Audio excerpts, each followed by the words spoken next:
The vines tightened, a suffocating embrace that mirrored the tendrils of Vogel's influence coiling within his mind. Rhys stumbled, the mire sucking at his boots, the valley a canvas of perpetual twilight, the colossal loom looming above like a monstrous, obsidian god. He felt the icy weight of Vogel's amusement, a silent laughter echoing in the chambers of his thoughts. Resisting little pawn, Vogel's voice, smooth as polished stone, dripped into Rhys's awareness. It wasn't a sound, not exactly. It was a presence, a pressure.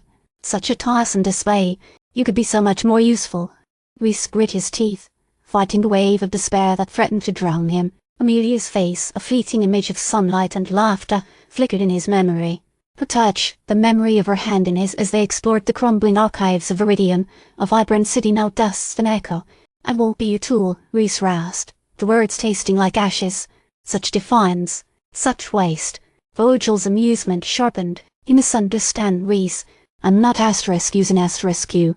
I'm elevating you. You are the catalyst, the key." The unseen voice, a melody of sorrow and hope, resonated within him. The pattern offers order, but order without choice is a cage. Rhys felt a shift in his perception, a sudden clarity cutting through the fog of Vogel's manipulation. He remembered the lessons of his father, the ancient cartographer whose relentless pursuit of lost knowledge had earned him as much scorn as it did respect. He remembered his father's mantra, "Knowledge isn't power until you choose what to do with it." He focused, drawing on that memory, that principle. He began to analyze Vogel's presence, not as a force to be resisted, but as a system to be understood. He sensed the underlying structure, the complex web of mental energy that underpinned Vogel's control. "You believe you've constructed something perfect," Rhys said, his voice gaining strength, "but even the most intricate clockwork has a flaw. A single gear out of place can shatter the entire mechanism." Vogel's amusement faltered, a flicker of something akin to annoyance coloring his mental voice. "Arrogance. You presume to understand what you can't even perceive."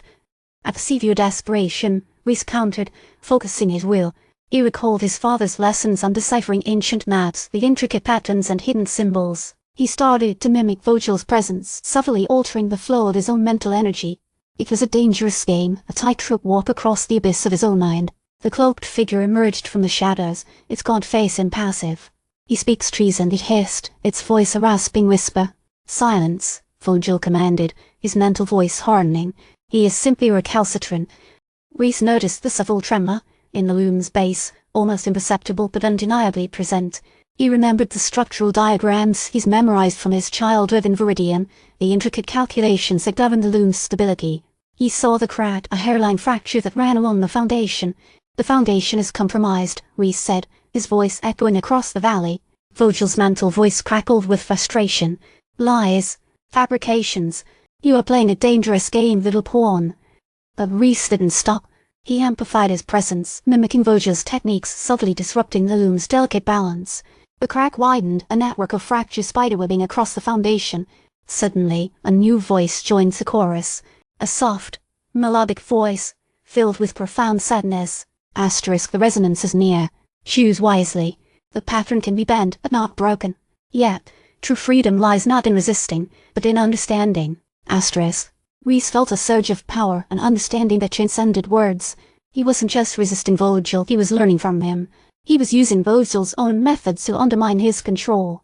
The cloaked figure advanced, its hand reaching for a weapon concealed beneath its cloak, but Rhys was ready. He unleashed a surge of mental energy, not to attack, but to redirect. The cloaked figure stumbled, momentarily disoriented. Vogel's voice was now laced with a chilling rage. "You dare, you insolent child. You will pay for this defiance." But Rhys didn't respond. He focused all his will on the crack in the loom's base, visualizing its collapse, its unraveling. The valley trembled. The resonance was coming, and Rhys, the little pawn, was about to make his move.